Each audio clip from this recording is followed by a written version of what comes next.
नमस्कार। आप सभी का इस विशेष प्रसारण में हार्दिक स्वागत है। आज भारत इतिहास रचने जा रहा है। देश की 15वीं राष्ट्रपति आज शपथ ले रही हैं। नवनिर्वाचित राष्ट्रपति श्रीमती द्रौपदी मुर्मू देश के सर्वोच्च संवैधानिक पद तक पहुंची हैं। देश की पहली आदिवासी महिला आज भारत की राष्ट्रपति बन जाएंगी। ये भारत के लोकतंत्र का चमत्कार ही कहा जाएगा, जहां लोग साधारण परिवारों में जन्म लेकर भी देश के सर्वोच्च पदों तक पहुंच पाते हैं। पूरे देश के लिए, जन जन के लिए ये बड़ा ही प्रेरणादायी अवसर है और आज का दिन है अत्यंत विशेष। Namaskar and greetings from Rashtrapati Bhavan, New Delhi, the official residence of the President of India. And as we beam these majestic images to you through our live presentation, today is a special occasion, a celebratory day indeed, as after a wonderful and sagacious 5-year tenure, the President of India, Shri Ram Nath Kovind, will hand over charge to India's newly elected 15th President, Srimati Draupadi Murmu, India's first tribal woman president. The transitions of a country's president are ceremonial occasions. A certain amount of pomp and protocol are mandatory. And why not? These traditions add to the process of smooth transitions, of continuity being celebrated and honor being bestowed to the high office. विशाल राष्ट्रपति भवन का प्रांगण, जहां राष्ट्रपति अंगरक्षक मुस्तैद अब से कुछ ही देर में यहां राष्ट्रपति भवन से नव निर्वाचित राष्ट्रपति और निवर्तमान राष्ट्रपति संसद भवन के केंद्रीय कक्ष के लिए प्रस्थान करेंगे। शानदार दृश्य, और आज के मौसम में जहां कभी सूरज बादलों से निकलता हुआ और कभी बादल सूरज की रोशनी को ढकते हुए, पूरा माहौल आज के इस शानदार समारोह के लिए उपयुक्त, ऐतिहासिक अवसर और ये शानदार दृश्य राष्ट्रपति भवन से। The President's bodyguard in their summer ceremonials. During the Republic Day parade, we see them in scarlet and gold, which are their winter ceremonials. But today, they are in their summer ceremonials. Their red and white pennants catching the light breeze and, of course, the tinkling of the fountains. A fairly warm and humid day in the capital, the rain and sun playing hide and seek, a mild breeze playing along.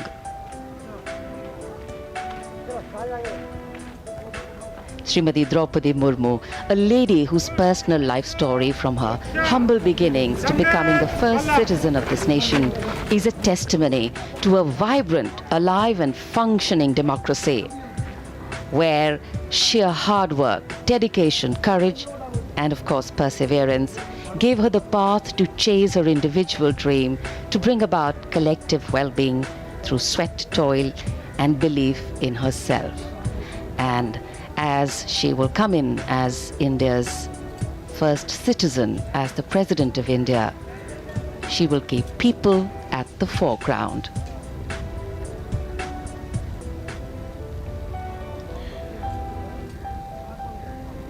Rashtrapati Bhavan से ये दृश्य, सामने राजपथ, विजय चौक, उसके बाद राष्ट्रपति भवन का मुख्य द्वार और ये जयपुर स्तंभ, जिसके ऊपर कमल और सितारा,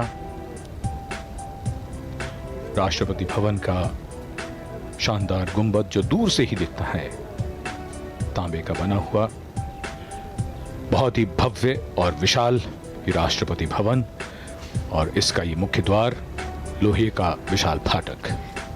The majestic gate of Rashtrapati Bhavan, a work of art in themselves, going up to 6 meters in width. And of course, as we all will be witness to a beautiful ceremony here, This is the path leading out from the forecourt, and in the center is the 44-meter tall Jaipur column topped by the Star of India, and this huge panoramic vista you can see right up the gently sloping Raisina hill going through Rajpath towards India Gate. And just right at the center of attention is the central dome of Rashtrapati Bhavan. This is one of the most distinctive features of the building. 55 meters above the level of the forecourt, it has the national flag hoisted from its peak, and the central dome is twice the height of the building.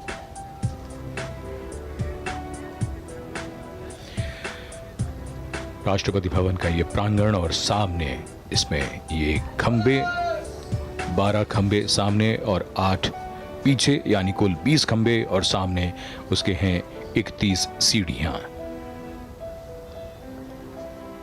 राष्ट्रपति अंगरक्षक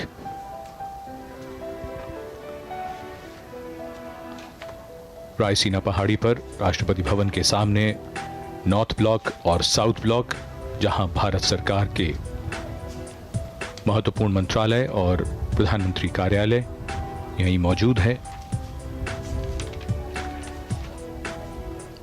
राष्ट्रपति भवन के ठीक सामने प्रांगण में Jaipur column 145 feet ऊंचा है।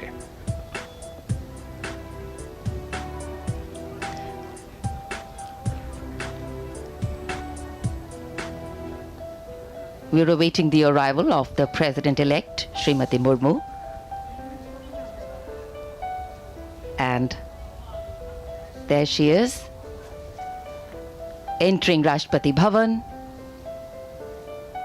her home and office for the next 5 years. नवनिर्वाचित राष्ट्रपति श्रीमती द्रौपदी मुर्मू का स्वागत अभिवादन कर रहे हैं निवर्तमान राष्ट्रपति श्री रामनाथ कोविंद, उनकी पत्नी Shrimati Savita Kovind. Warm smiles, warm greetings.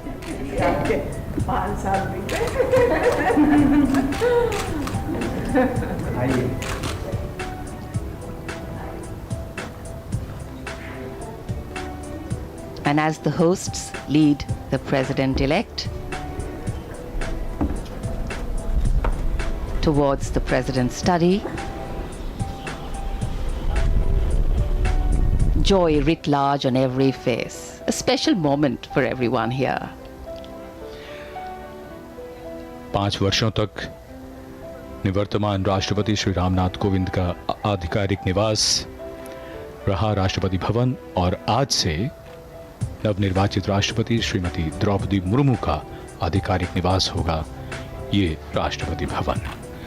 संसद भवन जाने से पहले उनका औपचारिक स्वागत, राष्ट्रपति भवन में उनका आगमन हुआ है।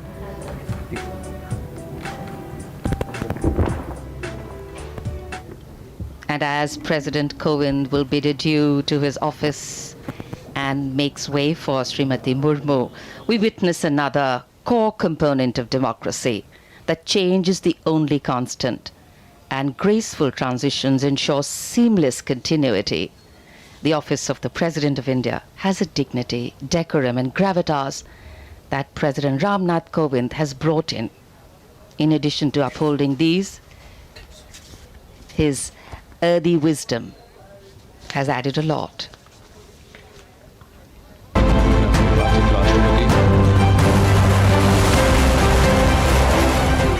दुनिया के सबसे बड़े लोकतंत्र की प्रथम नागरिक के तौर पर पहली बार एक आदिवासी महिला राष्ट्रपति बैठने जा रही है।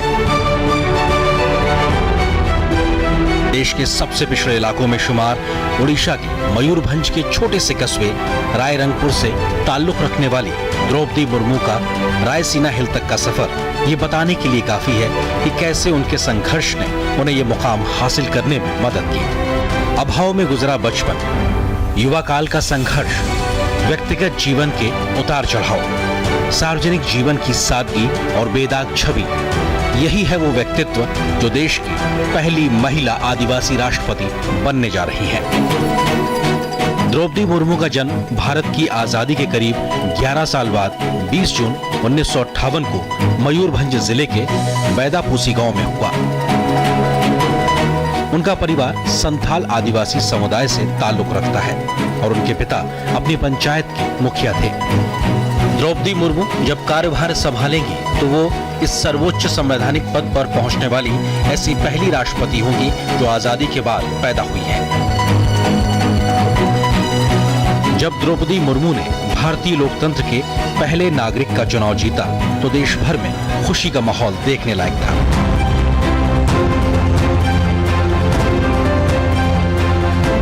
प्रधानमंत्री नरेंद्र मोदी ने भी उनकी जीत को गरीबों, पिछड़ों और हाशिए के लोगों की जीत करार दिया तो उनके प्रशासनिक अनुभव से देश को लाभ मिलने का भरोसा भी जताया। रायसीना हिल तक पहुंचने से पहले द्रौपदी मुर्मू का एक लंबा संघर्ष रहा है और उन्होंने लोगों और समाज से जुड़कर लोगों के बीच एक अलग पहचान बनाई है। साल 1979 में भुवनेश्वर के रमा देवी महिला कॉलेज से बीए पास करने वाली द्रौपदी मुर्मू ने अपने पेशेवर करियर की शुरुआत उड़ीसा सरकार के लिए क्लर्क की नौकरी से की। तब वह सिंचाई और ऊर्जा विभाग में जूनियर सहायक के पद पर थी। क्लर्क की नौकरी छोड़ने के बाद उन्होंने अपने घर रायरंगपुर में एक शिक्षक के तौर पर भी काम किया। द्रौपदी मुर्मू ने रायरंगपुर में Shri Aurobindo integral education and research centre में शिक्षक के तौर पर करीब 3 साल तक पढ़ाया। एक शिक्षक के तौर पर उनकी मेहनत ने उन्हें इलाके में एक नई पहचान दिलाई। शिक्षक की जिम्मेदारी के बाद द्रौपदी मुर्मू के राजनीतिक सफर की शुरुआत वार्ड काउंसलर के तौर पर साल 1997 में शुरू हुई। वो रायरंगपुर नगर पंचायत के चुनाव में वार्ड पार्षद चुनी गई और नगर पंचायत की उपाध्यक्ष भी बनाई गई।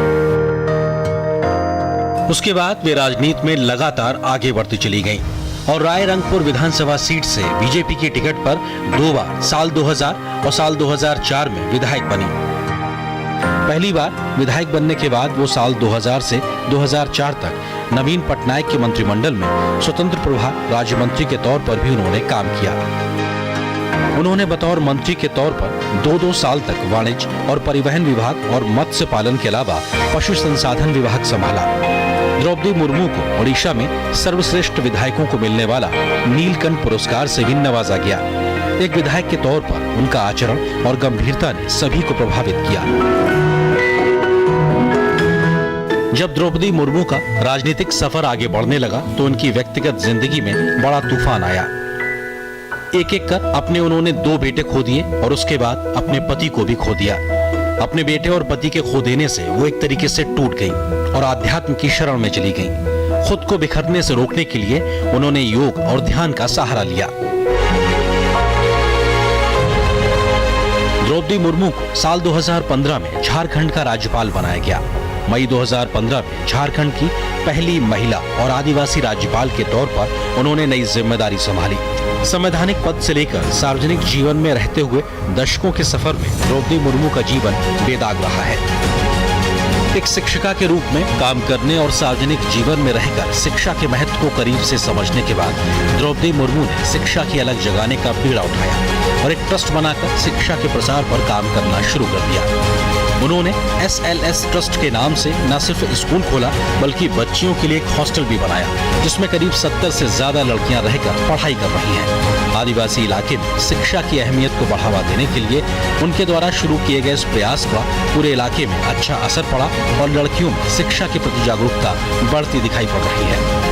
जब राष्ट्रपति के चुनाव की प्रक्रिया चल रही थी और द्रौपदी मुर्मू अपने पक्ष में समर्थन जुटाने में लगी हुई थी तो ओडिशा से लेकर झारखंड तक के आदिवासी बहुल्य इलाकों में उनकी जीत के लिए आदिवासी समाज के हजारों लोग उनके लिए प्रार्थना कर रहे थे, जिसकी तस्वीरें भी देश के कोने कोने से सामने आई।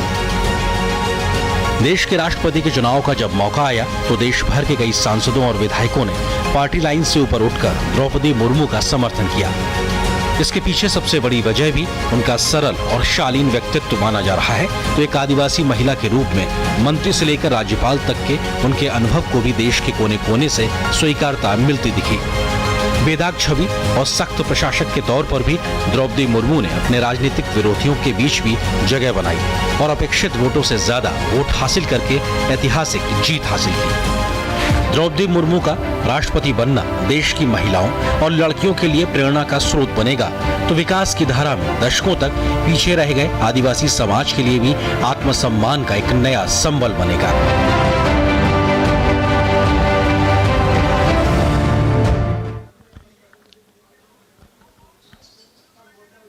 नवनिर्वाचित राष्ट्रपति श्रीमती द्रौपदी मुर्मू ये ना तो साधारण व्यक्ति हैं और ना ही इनके संघर्ष की गाथा साधारण है। मुश्किल से जूझने, अपना रास्ता बनाने, जन कल्याण के नित नए अवसर तलाशने और हार न मानने का जज्बा जब होता है तब व्यक्ति असाधारण बन जाता है। आज कुछ देर में नवनिर्वाचित राष्ट्रपति और निवर्तमान राष्ट्रपति यहां राष्ट्रपति भवन से प्रस्थान करेंगे और उसके बाद संसद भवन के केंद्रीय कक्ष में देश के मुख्य न्यायाधीश जस्टिस एन.वी. रमन्ना नवनिर्वाचित राष्ट्रपति को शपथ दिलवाएंगे। शपथ ग्रहण के बाद 21 तोपों की सलामी दी जाएगी और फिर नए राष्ट्रपति का संसद के केंद्रीय कक्ष में संबोधन होगा। ये प्रांगण भव्य शानदार प्रांगण जिसकी 31 सीढ़ियां और उसके बाद ये यहां पर सभी तैयारियां पूरी। राष्ट्रपति अंगरक्षक जिनका नेतृत्व संभाला है कर्नल अनूप तिवारी ने।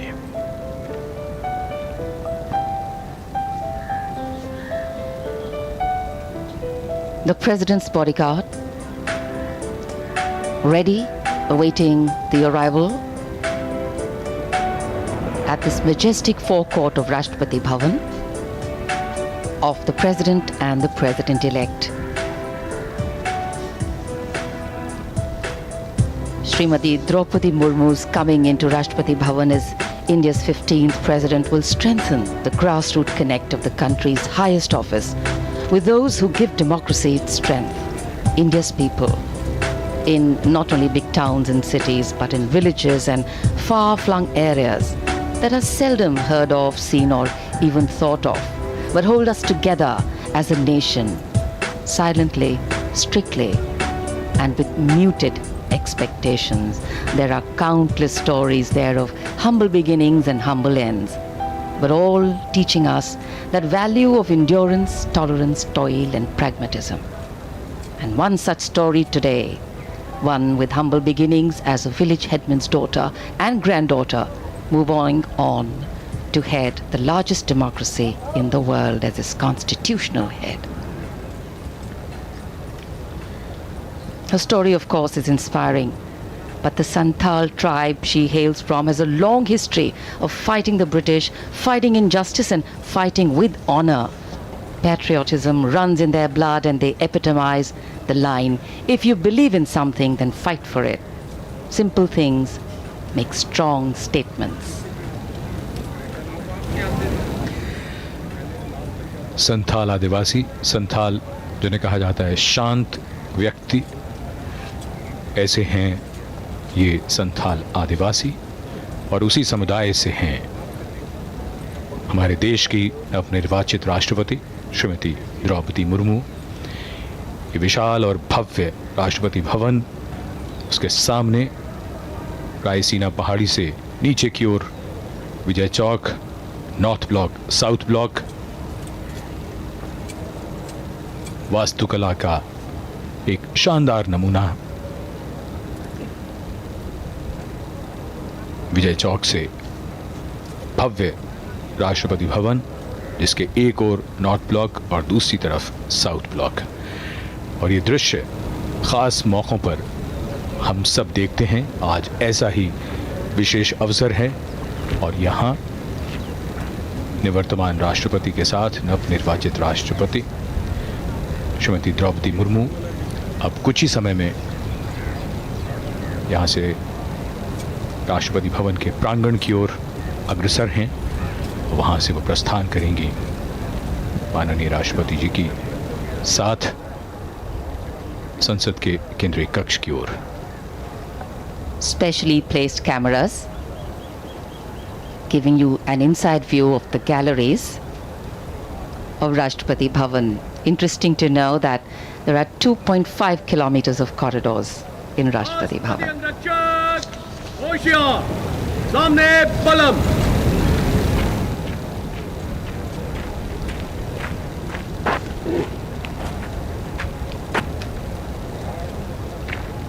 In architecture, material influences the expression royal, regal, splendid, without being overbearing or overwhelming.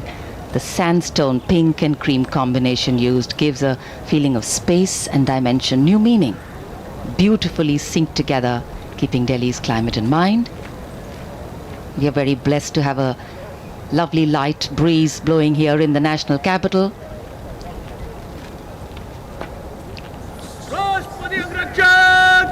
सलामी देगा जनरल सल्यूट अध्यापक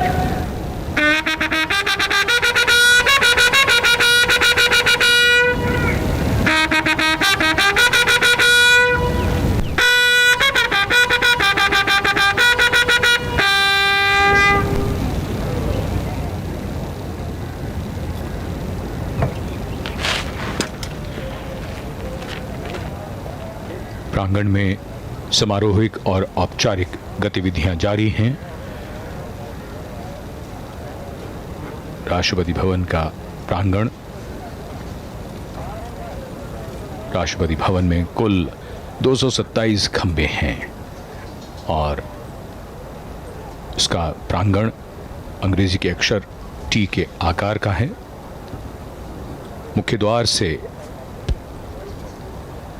भीतर तक दोनों ओर हरियाली और नहर है, फव्वारे हैं और यहाँ प्रांगण की लाल बजरी कालीन की तरह चमकती हुई लगती है।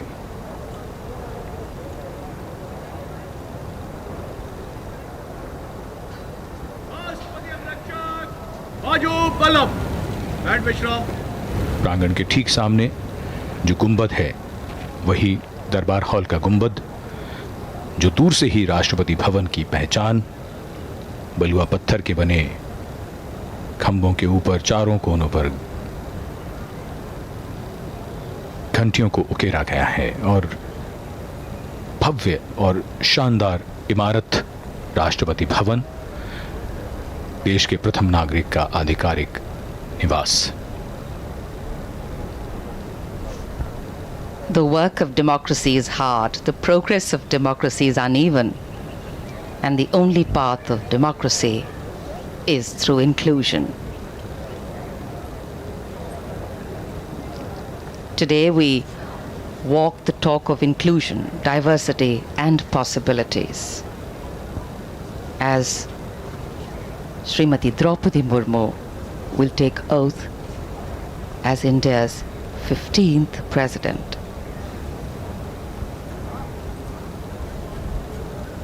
As the first tribal woman president of India, Srimati Murmu has not only made her family, her tribe or her well-wishers proud, she's ensured that every Indian's heart, irrespective of origin or background, beats to the tune of the uplifting rhythm of pride, applause and joy. We belong to a country that breaks stereotypes, that raises eyebrows in surprise, and that believes in raising the bar for innovating, adapting and coping.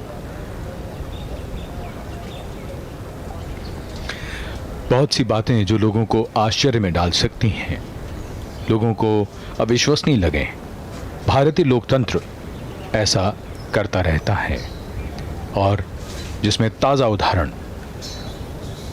हमारे देश की नवनिर्वाचित राष्ट्रपति का है, साधारण पृष्ठभूमि से आने वाली और उसके बाद देश के सर्वोच्च संवैधानिक पद पर पहुंचकर उन्होंने करोड़ों करोड़ों मन को प्रेरित किया है और भविष्य में ये संदेश भी दिया है उन्होंने कि संघर्षों से जूझना है, लड़ना है और आगे बढ़ना है। The President's bodyguard here, their commandant, Colonel Anup Tiwari, the second in command, Lieutenant Colonel Ramakant Yadav.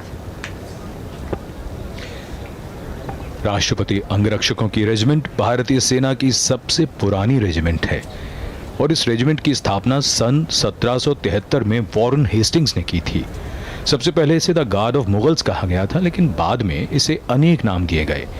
इस रेजिमेंट का गठन एक विशिष्ट घुड़सवार यूनिट के रूप में हुआ। स्वतंत्रता के बाद कई बार राष्ट्रपति अंगरक्षक ने अनेक युद्ध में अपने युद्ध कौशल का परिचय दिया। राष्ट्रपति अंगरक्षक के सैनिक समारोहिक औपचारिकताओं में दक्ष हैं। वे प्रशिक्षित घुड़सवार और कुशल टैंक चालक भी हैं। The president's bodyguard on magnificent dark bay and bay colored mounts. And in fact, the guards are riding steeds that are the tallest held by any mounted unit in the country, at a minimum of 15.5 hands. And these magnificent horses are very well looked after by the 44 Military Veterinary Hospital. A unique, distinct regiment. The personnel are handpicked, all of them at least 6 feet tall. And of course, besides performing ceremonial duties for the president, the officers and men of the bodyguards are trained horsemen, paratroopers and tanksmen. Chushul in 1962, in the Western Theatre in 1965, and in Operation Pavan in Sri Lanka in 1988. They've all seen action there.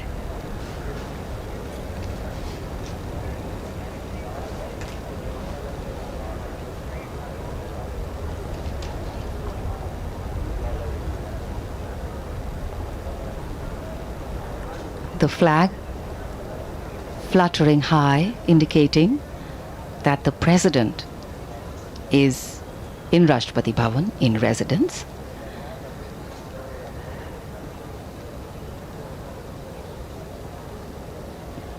Equality, freedom, justice, pluralism, tolerance, respect, participation. The list of values that a democracy stands for include that which has been stated by earlier generations and also those which evolve as time goes by. To keep up with the times, to yet bring in tradition so that the past and the future are connected by the present. That is a legacy we leave behind. नवनिर्वाचित राष्ट्रपति का जीवन महिलाओं और बालिकाओं के लिए बड़ी प्रेरणा है।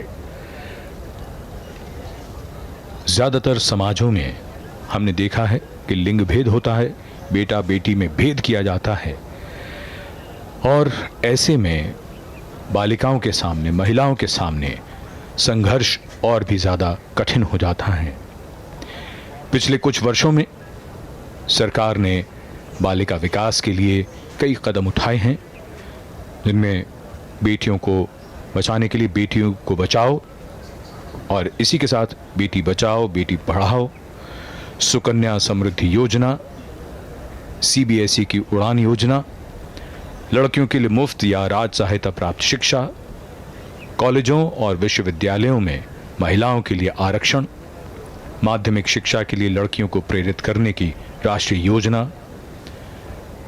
इसके साथ साथ जो सबसे महत्वपूर्ण बात आ जाती है वो ये कि जितने भी अवसर हैं उसमें कहीं कोई भेदभाव ना हो, समानता हो, लड़कों के बराबर उन्हें भी आगे बढ़ने के वो सभी अवसर प्राप्त हों और ये सुनिश्चित हो घर से। वो समाज जब भेद नहीं करता, जब बेटा और बेटी समान हैं, तब वो समाज पूरी तरह से विकसित होता है, विकास करता है। ये ऐसी कहानियां हैं जो प्रेरणादायी हैं और जिनकी मिसालें आने वाली पीढ़ियां भी देंगी।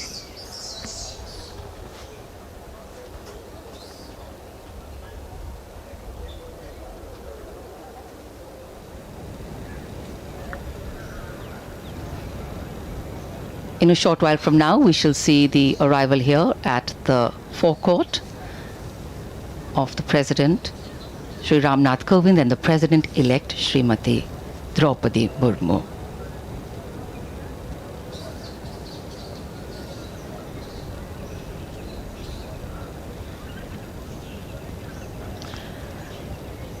As the constitutional head of the country, the President is de facto also the first citizen of India, playing a significant role of the head of state of India.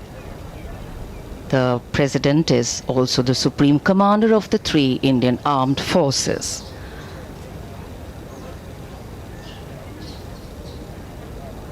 It is laid down in our constitution that the President has the responsibility and the authority to accord with, to defend and protect the Constitution and its rule of law.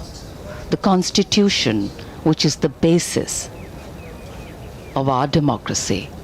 The Constitution, which shows us the way whenever we tend to get lost. The Constitution, which ensures the values of dignity for all, equality, equity, brotherhood, fraternity, and justice.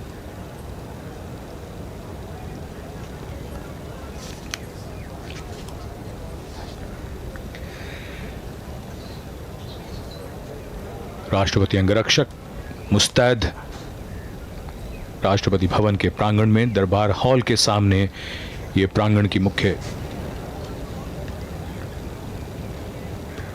सीढ़ियां और अब से कुछ देर में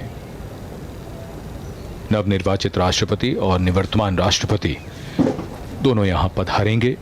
उसके बाद उन्हें राष्ट्रीय सैल्यूट दिया जाएगा और फिर वो प्रस्थान करेंगे संसद भवन के केंद्रीय कक्ष की ओर। ये दृश्य राष्ट्रपति भवन की ओर से और यहां दरबार हॉल में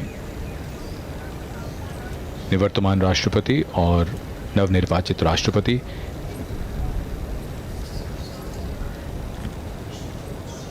Information and informal procession. The President of India, Shri Ramnath Kovind, and the President-elect of India, Srimati Draupadi Murmu, going past and through the Darbar Hall. Under the shadow of Lord Buddha, 5th century BC Gupta period.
The dignitaries moving towards the dais for the national salute. राष्ट्रपति अंगरक्षक सलामी देगा। राष्ट्रीय salute पद्यात्मक।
President Ramnath Kovind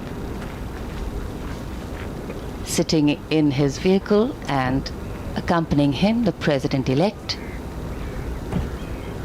Srimati Draupadi Murmu as they make their way towards Parliament House. Section Margon Kadam Kadam.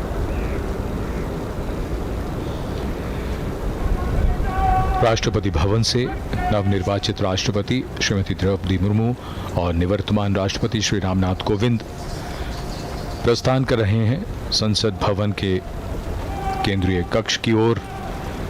उनके साथ राष्ट्रपति अंगरक्षक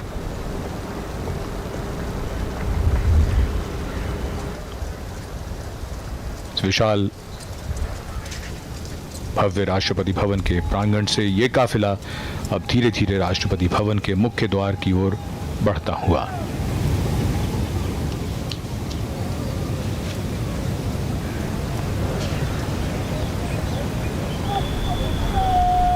भारत के लोकतंत्र का एक महत्वपूर्ण दिन, खास मौका। देश की 15वीं राष्ट्रपति अब से कुछ ही देर में शपथ लेंगी।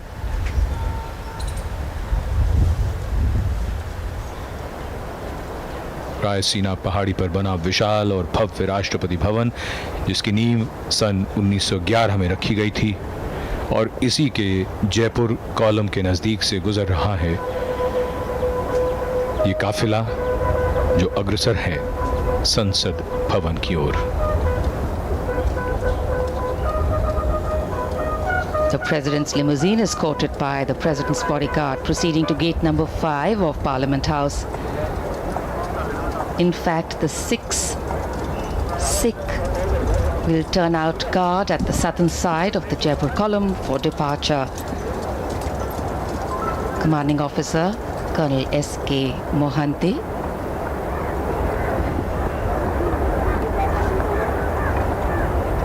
personnel from the 3 services, and we showed you shots of this earlier, have lined up the path with arms on the route and will present arms as the dignitaries pass by.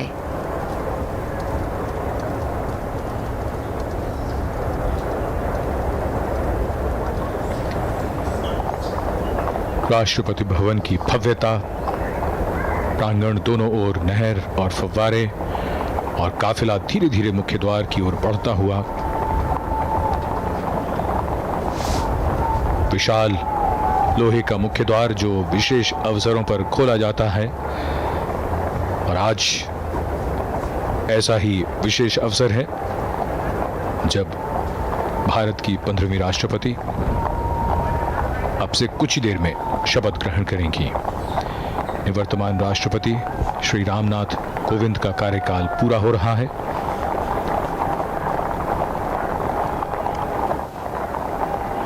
और ये काफिला धीरे धीरे रायसीना पहाड़ी से अब विजय चौक की ओर बढ़ता हुआ, वहां से बाईं ओर संसद भवन है जो गंतव्य है इस काफिले का। It's a very poignant moment, a reflective moment for President Ramnath Kovind, and of course a joyous and celebratory moment for Srimati Murmu, but also knowing that she has a task ahead and to serve the country to the best of her ability.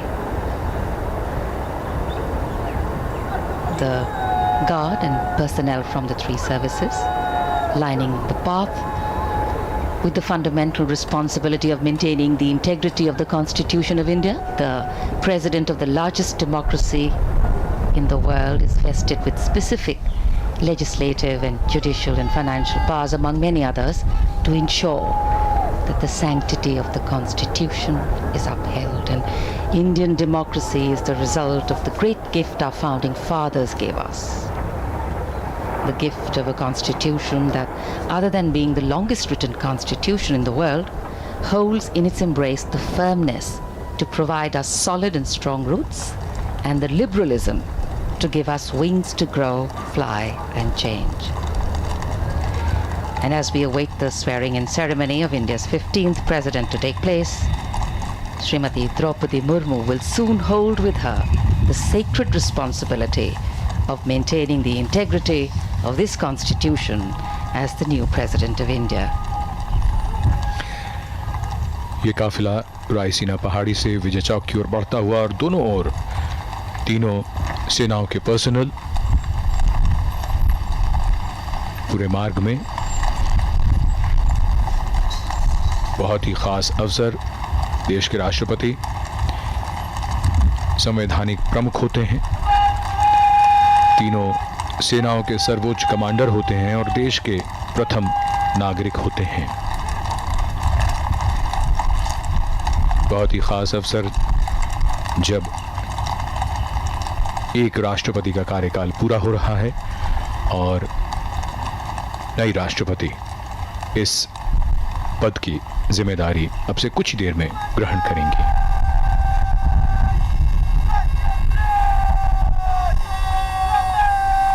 There invariably is, as a form of mainstream dialogue, a recurring reference to the values a democratic nation rests on, and moving these values from paper to people is the true test of democratic governance. Srimati Murmu, as she will shortly take oath today, will be wanting to ensure that she centers her tenure around these values and principles.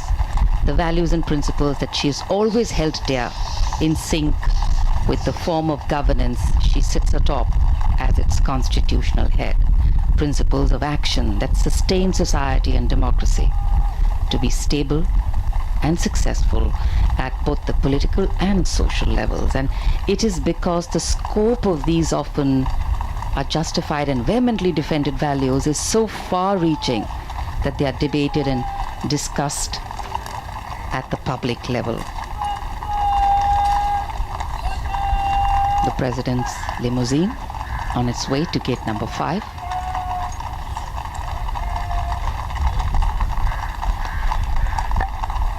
जन कल्याण की यात्रा सतत निरंतर चलती रहती है। भारतीय लोकतंत्र के लिए एक बेहद शानदार दिन, जहां सर्वोच्च संवैधानिक पदों पर किस तरीके से हस्तांतरण होता है, ये इसके हम सब गवाह बन रहे हैं, साक्षी बन रहे हैं। और ये हमारे लोकतंत्र की, हमारी लोकतांत्रिक विरासत की ये खूबसूरत तस्वीर।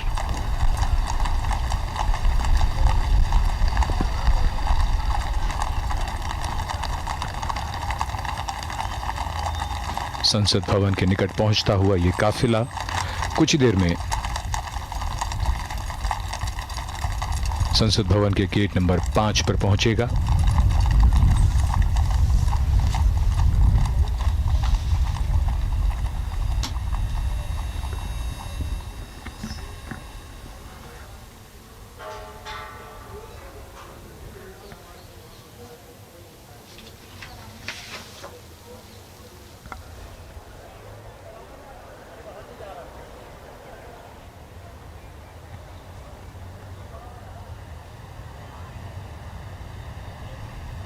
The carcade making its entry to Parliament House.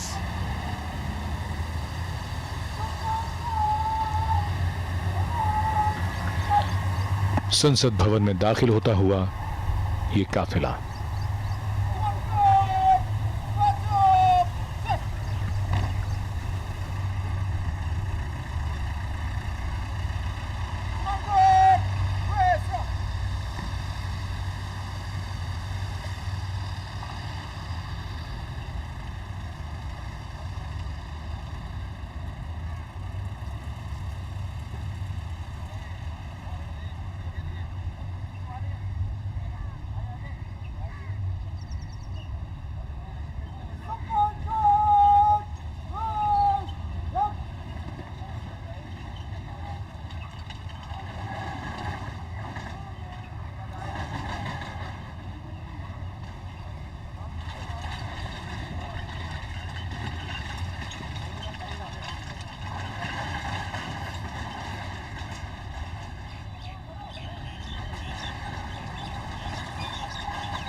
The carcade has arrived in the Parliament House. The outgoing President, Mr. Ramnath Kovind, along with the President-elect, Madam Draupadi Murmu, have now reached the venue, the Central Hall of Parliament, wherein, in just a few moments from now, Madam Draupadi Murmu will be sworn in as the 15th President of India.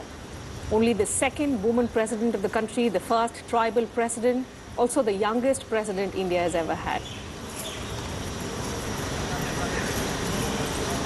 The President-elect being welcomed by Rajya Sabha Chairman M. Venkaiah Naidu. Along with him is Chief Justice of India, Mr. N.V. Ramanna, Lok Sabha Speaker Om Birla as well.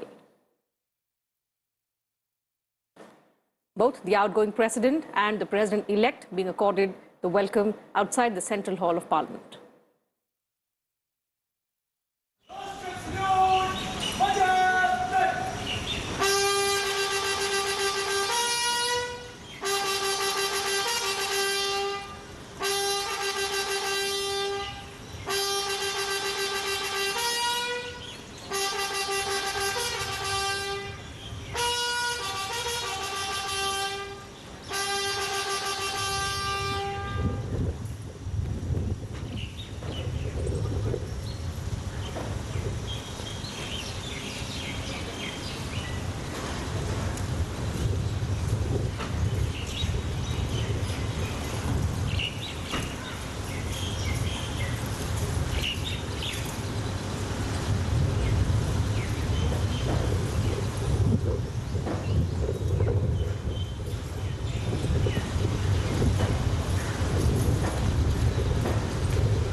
That's the tradition, the discipline that, we see every 5 years when the outgoing President escorts the President-elect from the Rashtrapati Bhavan to the Parliament premises, wherein in the iconic Central Hall of Parliament, the President-elect takes oath of office. Madam Draupadi Murmu will, in a short while from now, take oath as the 15th President of India in the presence of Rajya Sabha Chairman M. Venkaiah Naidu, Lok Sabha Speaker Om Birla, Prime Minister Narendra Modi, members of the Union Cabinet, also the Chief Ministers of various states, state governors as well, and a host of other dignitaries in attendance inside the Central Hall of Parliament. Chief Justice of India, Mr. N.V. Ramanna, will administer the oath of office to Madam Draupadi Murmu, who will, in a short while from now, take oath as the 15th President of India from the iconic Central Hall of Parliament. बिल्कुल अपने आप में ये ऐतिहासिक तस्वीरें कुछ ही पलों में नवनिर्वाचित राष्ट्रपति द्रौपदी मुर्मू देश के सर्वोच्च संवैधानिक पद की शपथ लेंगी। आज़ादी के बाद जन्म लेने वाली वो पहली राष्ट्रपति होंगी, साथ ही दूसरी महिला राष्ट्रपति और जनजातीय समुदाय से राष्ट्रपति पद तक का सफर तय करने वाली पहली महिला।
nationally.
राष्ट्रपति महोदय, आदेश हो तो निर्वाचन आयोग से प्राप्त निर्वाचित राष्ट्रपति के निर्वाचन का प्रमाणन पढ़ा जाए।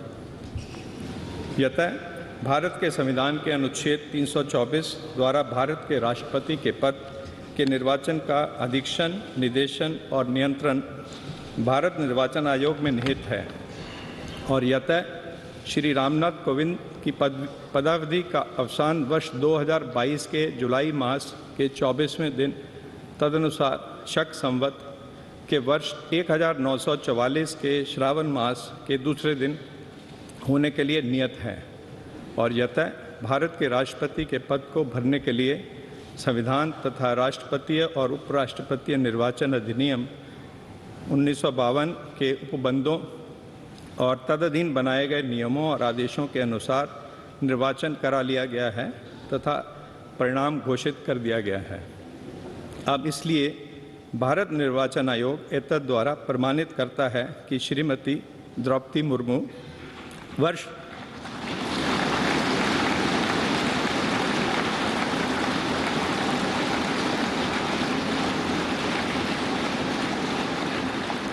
वर्ष 2022 के जुलाई मास के 21वें दिन तदनुसार शक संवत के वर्ष 1944 के आषाढ़ मास के 30वें दिन भारत के राष्ट्रपति पद के लिए सम्यक रूप से निर्वाचित हो गई हैं।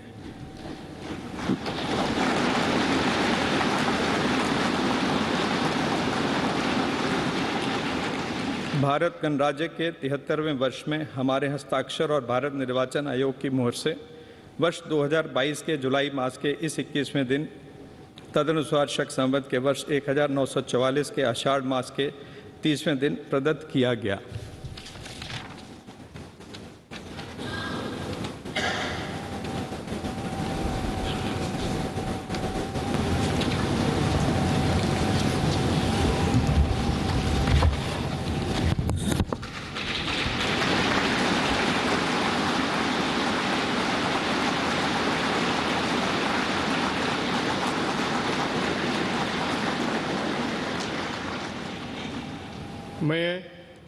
मैं द्रौपदी मुर्मू ईश्वर की शपथ लेता हूँ कि मैं श्रद्धापूर्वक भारत के राष्ट्रपति के पद का कार्यपालन करूँगी तथा अपनी पूरी योग्यता से संविधान और विधि का परिरक्षण, संरक्षण और प्रतिरक्षण करूंगी और मैं भारत की जनता की सेवा और कल्याण में निरत रहूंगी।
राष्ट्रपति महोदया, आपका आदेश हो तो आपके पद ग्रहण की उद्घोषणा की जाए और उसे भारत के राजपत्र में प्रकाशित किया जाए। इसकी सूचना प्रमुख सेना केंद्रों तथा विदेश स्थित सभी भारतीय मिशनों, राज्य सरकारों तथा संघ शासित प्रदेशों क्षेत्रों के प्रशासकों को भेजी जाए। भारत सरकार के सभी मंत्रालयों और विभागों को भी सूचना तथा आवश्यक आदेश जारी करने हेतु भेजा जाए।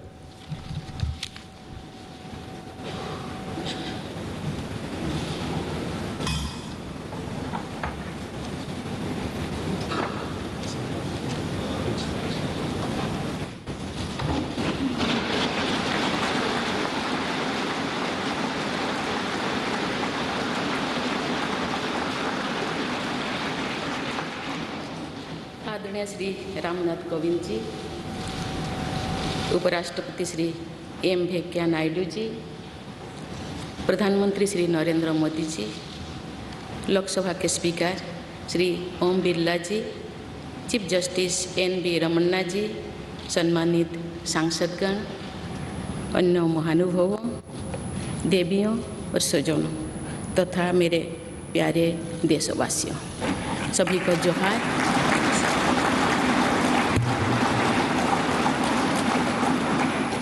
भारत के सर्वोच्च संवैधानिक पद पर निर्वाचित करने के लिए मैं सभी सांसदों और सभी विधानसभा सदस्यों का हार्दिक आभार व्यक्त करती हूँ।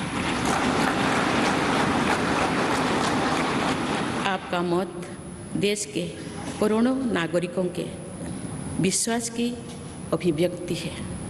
मैं भारत के समस्त नागरिकों की आशा, आकांक्षा और अधिकारों की प्रतीक इस पवित्र संसद से सभी देशवासियों का पूरी विनम्रता से अभिनंदन करती हूँ।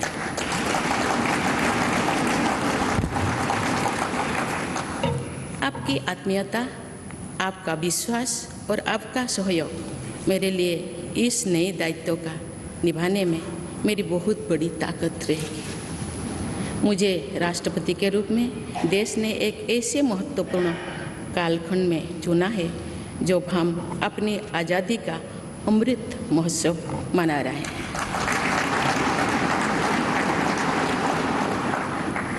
आज से कुछ दिन बाद ही देश अपनी स्वाधीनता के 75 वर्ष पूरी करेगा। ये भी एक संयोग है कि जब देश अपनी आज़ादी के 50वें वर्ष का पर्व मना रहा था, तभी मेरे राजनीतिक जीवन की शुरुआत हुई थी। और आज आज़ादी के 75वें वर्ष में मुझे ये नया दायित्व मिला है। ऐसे ऐतिहासिक समय में जब भारत अगले 25 वर्षों के विजन को हासिल करने के लिए पूरी ऊर्जा से जुटा हुआ है, मुझे ये जिम्मेदारी मिलना मेरा बहुत बड़ा सौभाग्य है। मैं देश की ऐसी पहली राष्ट्रपति भी हूँ जिसका जन्म आज़ाद भारत में हुआ है। हमारे स्वाधीनता सेनानियों ने आज़ाद हिंदुस्तान के हम नागरिकों से जो अपेक्षाएं की थी, उनकी पूर्ति के लिए इस अमृत काल में हमें तेज गति से काम करना होगा। इन 25 वर्षों में अमृतकाल की सिद्धि का रास्ता 2 पटरियों पर आगे बढ़ेगा, सबका प्रयास और सबका कर्तव्य। भारत के उज्जवल भविष्य की नई विकास यात्रा हमें सबके प्रयास से करनी है, कर्तव्य पथ पर चलते हुए करनी ही है। कल यानी 26 जुलाई को कारगिल विजय दिवस भी है। ये दिन भारत की सेनाओं के शौर्य और संयम दोनों का ही प्रतीक है।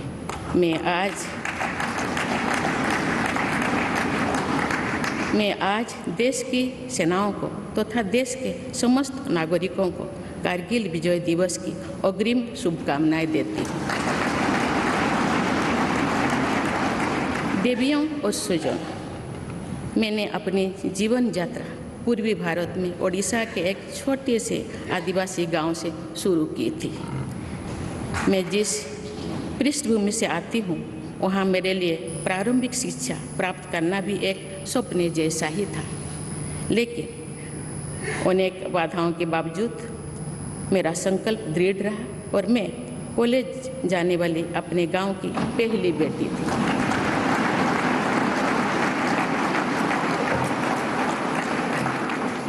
मैं जनजातीय समाज से हूँ और वार्ड काउंसिलर से लेकर भारत की राष्ट्रपति बनने तक का अवसर मुझे मिला है। ये लोकतंत्र की जननी भारतवर्ष की महानता है। ये हमारे लोकतंत्र की ही शक्ति है कि उसमें एक गरीब घर के पैदा होने बेटी, दूर सुदूर आदिवासी क्षेत्र में पैदा हुई बेटी भारत के सर्वोच्च संवैधानिक पद तक पहुंच सकती है। राष्ट्रपति के पद पहुंचना मेरी व्यक्तिगत उपलब्धि नहीं है, ये भारत की प्रत्येक गरीब की उपलब्धि है। मेरा निर्वाचन इस बात का सबूत है कि भारत में गरीब सपने भी देख सकता है और उन्हें पूरा भी कर सकता है।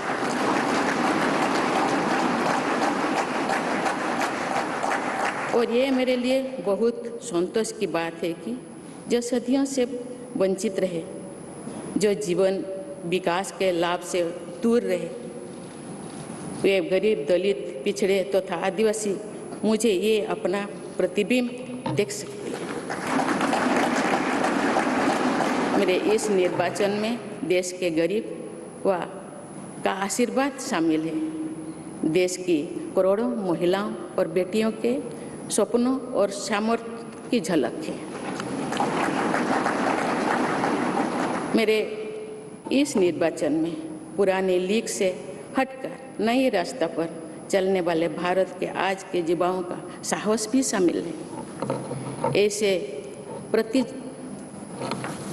प्रगतिशील भारत का नेतृत्व करते हुए आज मैं खुद को गौरवान्वित महसूस कर रही हूँ।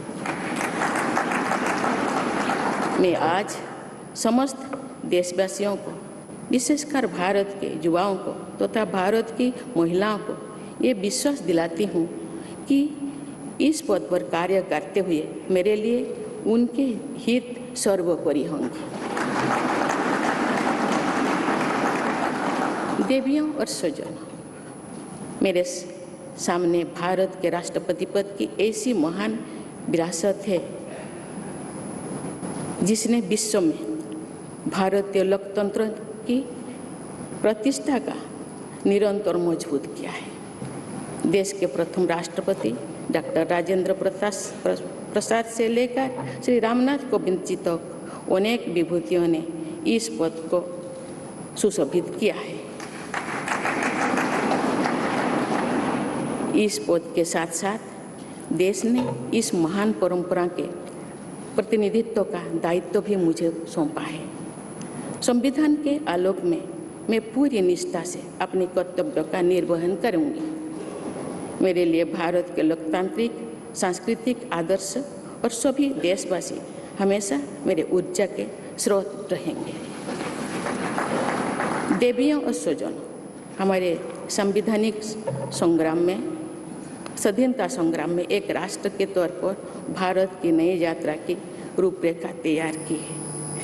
हमारा स्वाधीनता संग्राम उन संघर्षों और बलिदानों की अविरल धारा है जिसने आज़ाद भारत के लिए कितनी ही आदर्शों और संभावनाओं की सिंचा था। पूज्य बापू ने हमें स्वराज, स्वदेशी, स्वच्छता और सत्याग्रह द्वारा भारत के सांस्कृतिक आदर्शों की स्थापना का मार्ग दिखाया था। नेताजी सुभाष चंद्र बोस, नेहरू जी, सरदार पटेल, बाबा साहेब अम्बेडकर, भगत सिंह, सुखदेव, राजगुरु, चंद्रशेखर आजाद जैसे अनगिनत स्वाधीनता सेनानियों ने हमें राष्ट्र के स्वाभिमान को सर्वोपरि रखने की शिक्षा दी थी। रानी लक्ष्मीबाई, रानी वेलु नाचियार, रानी गाईदिन्लु और रानी चेन्निमा जैसी अनेकों वीरांगनाओं ने राष्ट्र इच्छा और राष्ट्र निर्माण में नारी शक्ति की भूमिका को नई ऊर्जा दी है। संथाल क्रांति, पाइक क्रांति से लेकर कोल क्रांति और भील क्रांति ने स्वतंत्रता संग्राम में आदिवासी योगदान को और सशक्त किया। सामाजिक उत्थान एवं देश प्रेम के लिए धरती आबा भगवान बिरसा मुंडा जी के बलिदान से हमें प्रेरणा मिली थी।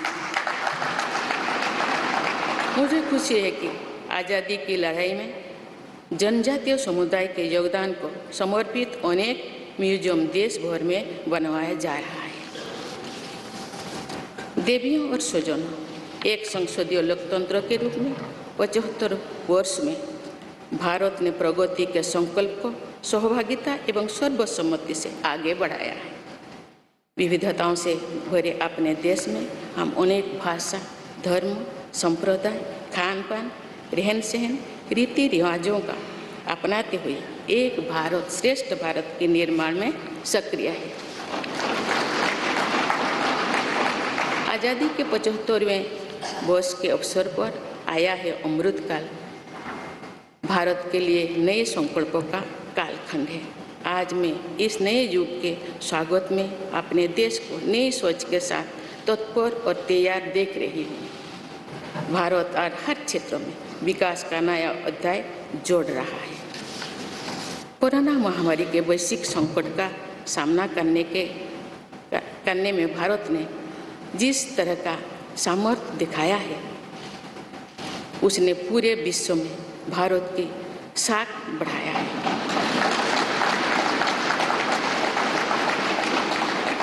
हम हिंदुस्तानियों ने अपने प्रयासों से न सिर्फ इस वैश्विक चुनौती का सामना किया, बल्कि दुनिया के सामने नए मापदंड भी स्थापित की। कुछ दिन पहले भारत ने कोरोना वैक्सीन की 200 करोड़ डोज लगाने का कीर्तिमान बनाया है। इस पूरी लड़ाई में भारत के लोगों ने जिस संयम, साहस और सहयोग का परिचय दिया, वो एक समाज के रूप में हमारी बढ़ती हुई शक्ति और संवेदनशीलता का प्रतीक है। भारत ने इन मुश्किल हालात में न केवल खुद को संभाला, बल्कि दुनिया की मदद भी की। कोरोना महामारी से बने माहौल में आज दुनिया भारत को नए विश्वास से देख रही है।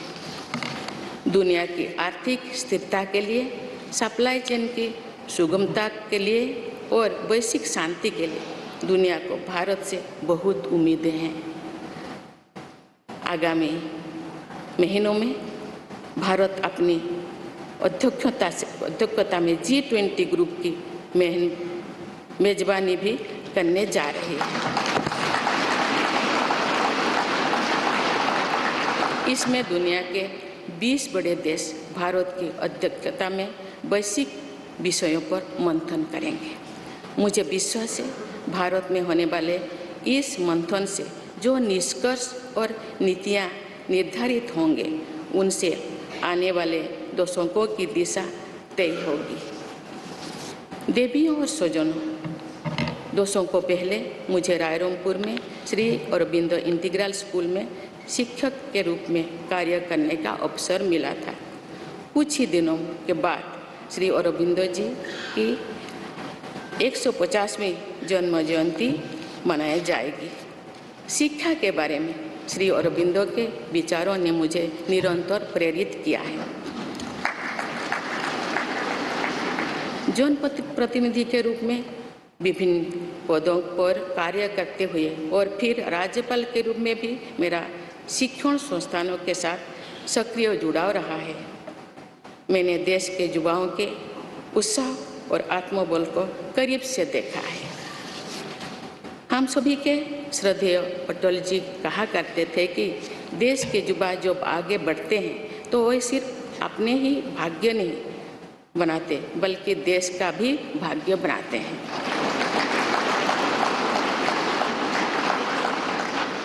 आज हम इसे सोच होते देख रहे हैं।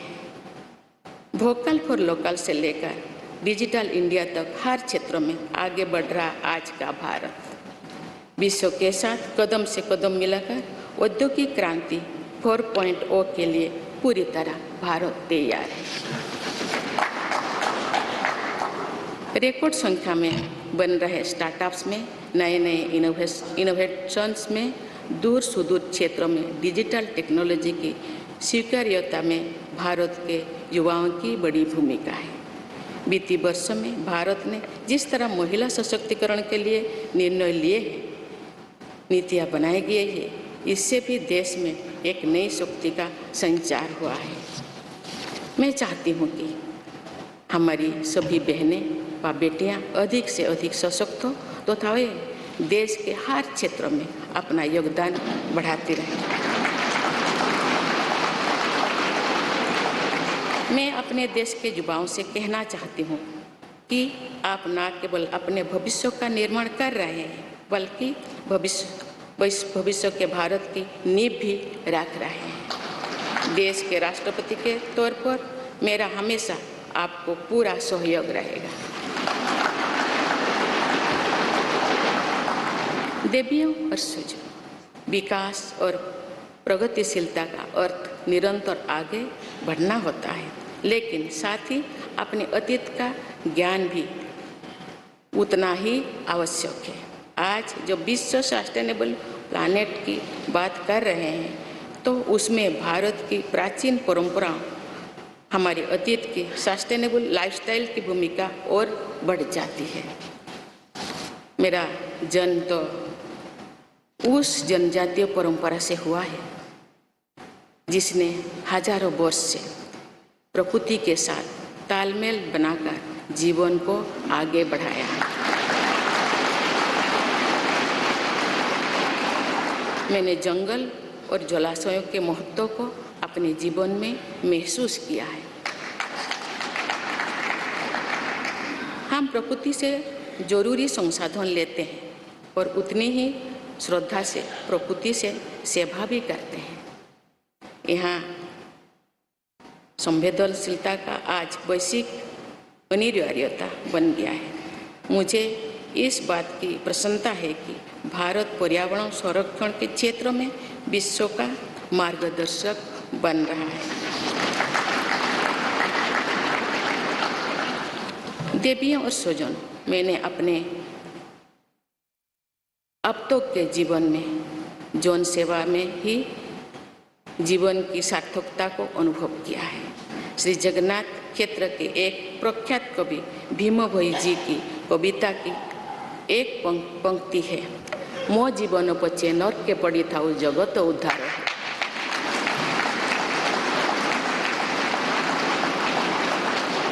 अर्थात अपने जीवन के हित और हित से बड़ा जगत कल्याण के लिए कार्य करना होता है।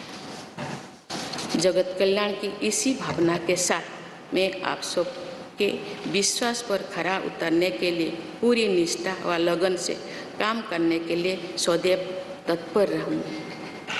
आइए हम सभी एकजुट होकर समर्पित भाव से कर्तव्य पथ पर आगे बढ़े तथा वैभवशाली व आत्मनिर्भर भारत का निर्माण करें। धन्यवाद। जय हिंद, जय।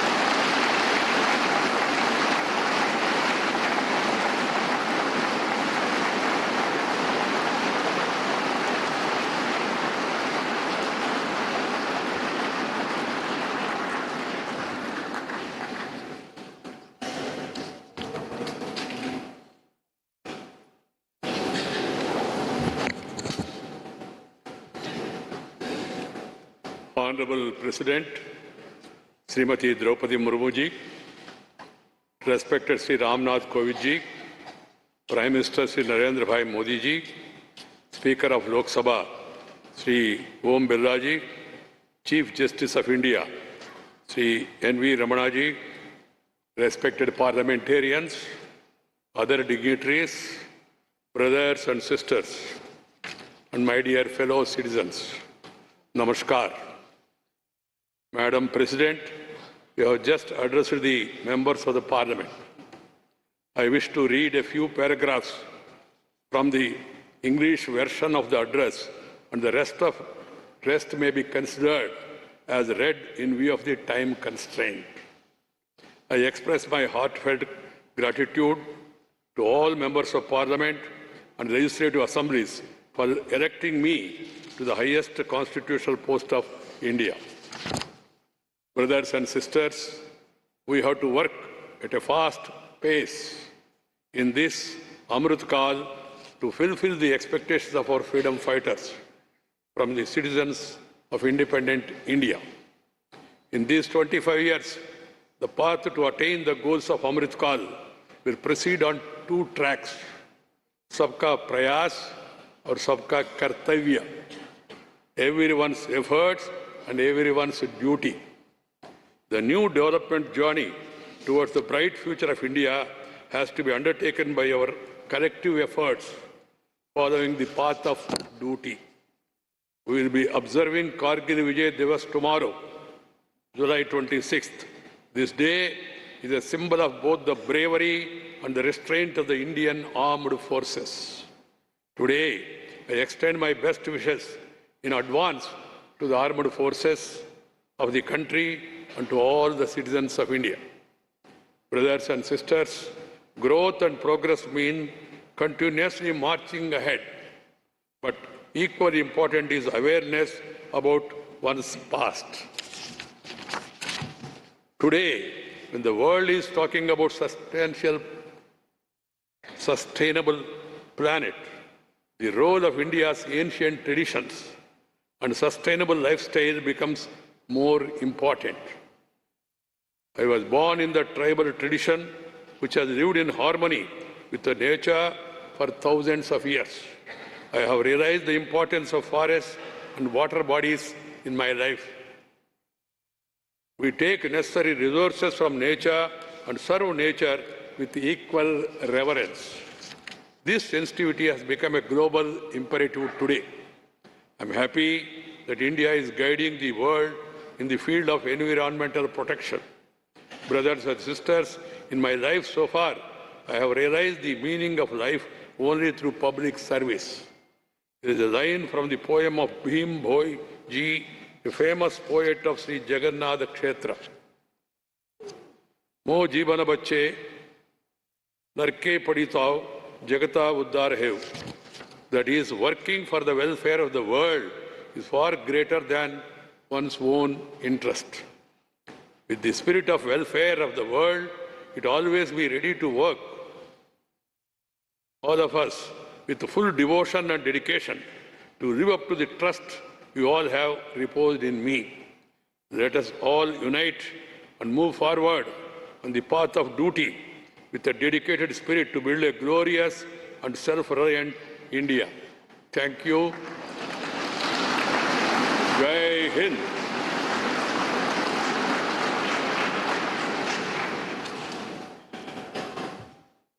राष्ट्रपति महोदया, आपकी आज्ञा हो तो समारोह की कार्यवाही समाप्त की जाए।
नमस्ते करेंगे।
So 25th of July, yet again going down in Indian history as a significant day. The 10th successive president to have been sworn in today. Madam Draupadi Murmu was sworn in as the 15th president of India a short while ago. The oath of office was administered to her by Chief Justice of India, N.V. Ramanna. The ceremony has now concluded. In fact, after the oath-taking ceremony, which was followed by a 21-gun salute and the first address of the 15th president, which was then, excerpts of which were also translated in English and read out by Vice President and Rajya Sabha Chairman Mr. M. Venkaiah Naidu. The ceremony in the Central Hall of Parliament has now concluded. And as you can see, the 14th President of India, Mr. Ramnath Kovind, the new President, Madam President Murmu, along with other dignitaries now leaving for the Rashtrapati Bhavan.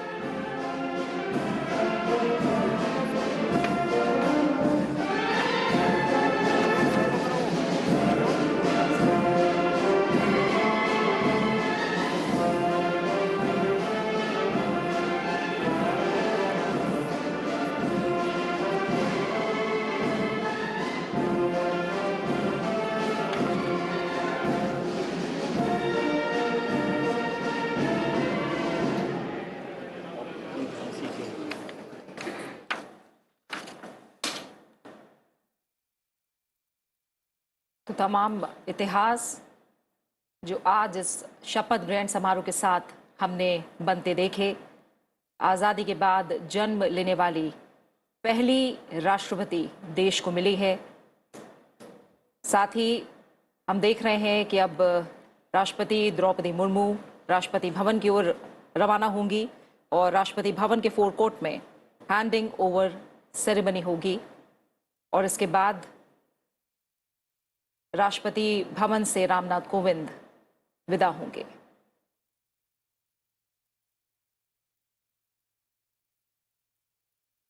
Draupadi Murmu देश की 15वीं राष्ट्रपति बन गई हैं। संसद भवन से ये सीधी तस्वीरें आप देख पा रहे हैं। देश में दूसरी बार सर्वोच्च पद पर महिला आसीन हुई हैं। कई मायनों में आज हमने इतिहास को बनते देखा है और तमाम बड़ी बातें जो आज राष्ट्रपति पद की शपथ लेने के बाद राष्ट्रपति द्रौपदी मुर्मू ने कही हैं।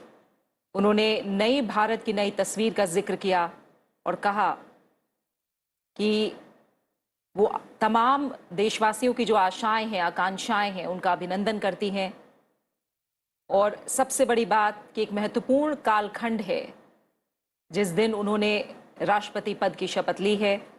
देश आज़ादी का अमृत महोत्सव मना रहा है। उन्होंने इस बात का भी जिक्र किया कि एक और महत्वपूर्ण पड़ाव जब देश ने आज़ादी के 50 साल पूरे किए, उस वक्त उन्होंने अपने राजनीतिक सफ़र की शुरुआत की और आज जब देश अमृत महोत्सव मना रहा है, उस वक्त उन्होंने राष्ट्रपति पद की शपथ ली है। Absolutely, and significantly, as the new Commander-in-Chief of the Indian Armed Forces, the President also hailed the contribution, the grit, the valor of the security forces, the Indian Armed Forces, who continue to guard us. And as 26th of July is remarkable in Indian history, we celebrate Kargil Vijay Divas on this very day. Just a day before that, Madam President Murmu has taken oath as the 15th President. And the President in India is the commander of the Indian Armed Forces.